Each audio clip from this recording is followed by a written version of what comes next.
Good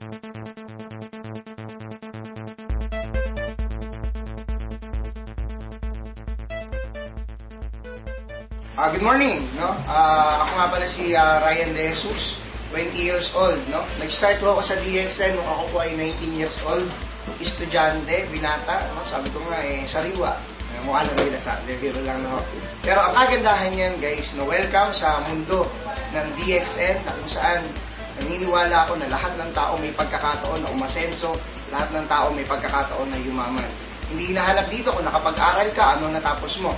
Pero ang mahalaga dito kung ikaw ba willing na i-take yung challenge na kung saan payayamanin mo, hindi ang kumpanya, kundi ang sarili mo. Well, actually, nag-start ang business ko dito sa DXN with my 800 pesos. Maniwala kayo sa hindi, guys, actually, utang lang yun. Inutang ko yun sa upline ko, si Alan Valenzuela, no? Salamat sa kanya, no? Ngayon, hindi ko pa nababayar. Hindi, biro lang, no?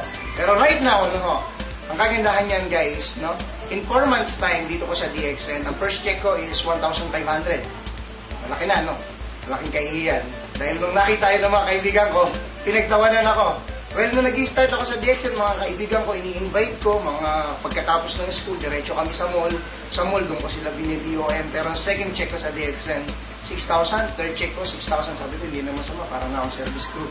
Pero, nagulat ako, nung ika-fourth check ko sa DXN, umalo po ng 25,000 pesos. Hindi ako naghintay ng matagal.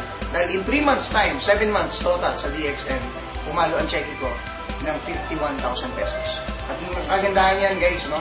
Hindi pa rin ako naghintay ng matagal dahil the following month, nag-70,000 na yun. No? So, grabe talaga ang ginawang pagbabago ng DXN sa akin. 360 degrees. Bakit ko nasabi yan? Ultimo 2 piso. Pang fishball ko na lang, hinihingi ko pa sa nanay ko. Pero ngayon, no? Yung kahit fishball vendor, na-recruit ko pa. No, grabe talaga si Abadi Alcantara, no, Salvador Alcantara. Actually, no, dito sa DXN, marami na ring recognition na natanggap ang inyong lingkod. Actually, isa ko sa mga na-recognize last October bilang top sponsor, Group Recruits dito sa DXN. And at the same time, no, pinalad din na makasama sa Malaysia last June. Alam mo guys, grabe yung experience. No? Sabi ko nga, no, mas nakaka-excite pala, no, na nasa aeroplano ka kaysa nasa lupa. No? Doon ako na-excite. Alam niyo ba, nung nandun mo kami sa Malaysia, para akong bata. No? Para akong bata, na nandun na sa aeroplano, yung iba nakaupo, ako silip na silip sa ulap. Dahil first time ko nakita yun. At ang kagandahan yan, ang ticket sa Malaysia, magkano? 800 pesos. Yan po ang registration ko sa DXN. No? Grabe talaga to. Grabe yung binago ng DXN sa akin. And at the same time, sa ngayon, no, hopefully, no, this month, no, ngayon ay September, hopefully this month, makapaglabas ako ng bagong-bago Nissan Sentra Exaltas. No, lahat po yan, bigay ng DXN sa akin. Sa ngayon ho, meron din ho akong profit sharing na natatanggap monthly sa DXN. No, kahit na hindi naman ako stockholder nitong company na to. Distributor ako, pero may chance ka magkaroon ng profit sharing. So sabi ko nga, kung gusto mo maging big time na negosyante, mag-DXN ka rin. Bakit to? International din ho ang business natin dahil international sponsoring mo ito. So guys, no, ikaw man nakapag-aral, hindi, may natapos, wala, may negosyo. No? Kung medyo delikado yung negosyo mo o kumikita ka man, no?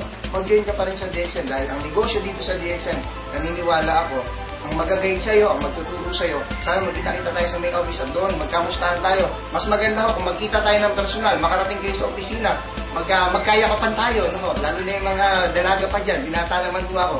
So wala akong pagtatalo dyan, pwedeng kumis, no? Walang problema doon, no? So, welcome mo sa DXN, yan, good morning.